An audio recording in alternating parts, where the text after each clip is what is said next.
pagi jemaat Tuhan dimanapun berada pada pagi hari ini.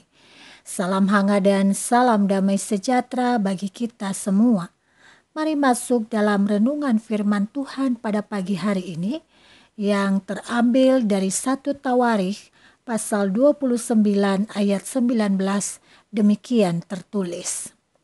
Dan kepada Salomo anakku berikanlah hati yang tulus sehingga ia berpegang pada segala perintahmu dan peringatanmu dan ketetapanmu, melakukan segala-galanya dan mendirikan bait yang persiapannya telah kulakukan.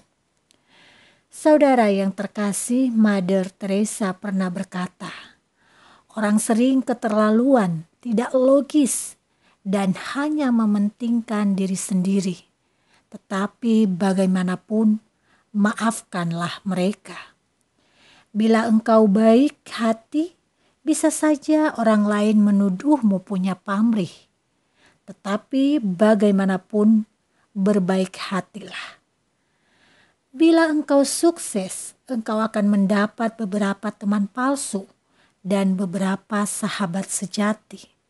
Tetapi bagaimanapun, jadilah sukses. Bila engkau jujur dan terbuka, mungkin saja orang lain akan menipumu. Tetapi bagaimanapun, jujur dan terbukalah. Apa yang engkau bangun selama bertahun-tahun, mungkin saja dihancurkan oleh orang lain hanya dalam semalam. Tetapi bagaimanapun, bangunlah. Bila engkau mendapatkan ketenangan dan kebahagiaan, mungkin saja orang lain jadi iri. Tetapi bagaimanapun, berbahagialah. Kebaikan yang kau lakukan hari ini, mungkin saja besok sudah dilupakan orang. Bagaimanapun, berbuat baiklah. Bagaimanapun, berikan yang terbaik dari dirimu. Pada akhirnya engkau akan melihat, bagaimanapun, ini bukan urusan antara engkau dan mereka. Ini adalah urusan antara engkau dan Tuhanmu. Saudara yang terkasih, apa yang diajarkan oleh Mother Teresa dalam sepenggal tulisan di atas, sejalan dengan doa Daud untuk anaknya Salomo. Di dalam doanya menjelang kematiannya, ia memohon kepada Allah agar anaknya Salomo memiliki hati yang tulus.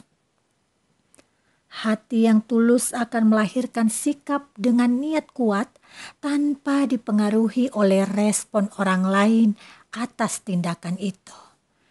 Yang lebih menarik ketika Daud menempatkan sikap tulus sebagai hal yang terpenting menjadi pokok doanya dan mengharapkan doa itu dijawab oleh Tuhan agar Tuhan memberikan hati yang tulus bagi anaknya. Tentu sebagai raja, Daud sudah banyak mengalami pahit dan manis hidup dengan ketulusan.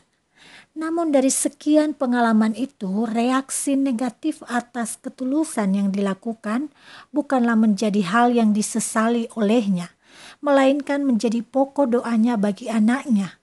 Artinya bahwa nilai daripada ketulusan itu lebih besar daripada respon-respon negatif yang akan mendekatinya.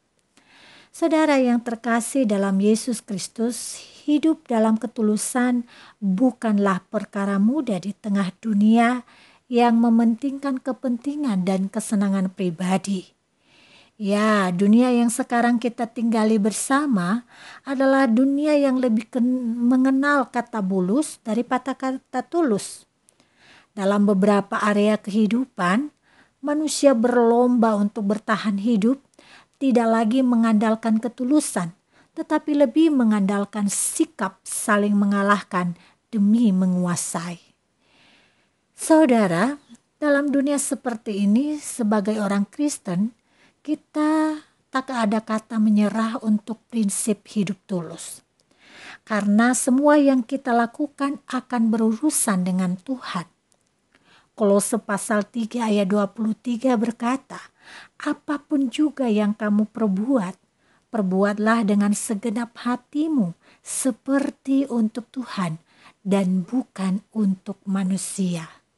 Ya, dalam ketulusan, apapun yang kita lakukan tidak berurusan dengan manusia, tetapi lebih banyak sebagai urusan tanggung jawab di hadapan Allah. Dalam sikap yang demikian, tidak lagi terfokus dengan mendapatkan apa yang kita inginkan, melainkan fokus kita adalah bagaimana mengkreasikan hidup untuk melakukan tindakan kebajikan tanpa hitungan untung dan rugi. Karena itu saudaraku, mari berbuat baiklah semampu yang kita bisa dan sebaik yang kita bisa. Dan janganlah hiraukan pandangan orang lain atas apapun yang kita telah berikan sebagai kebaikan. Tuhan memberkati. Mari kita berdoa.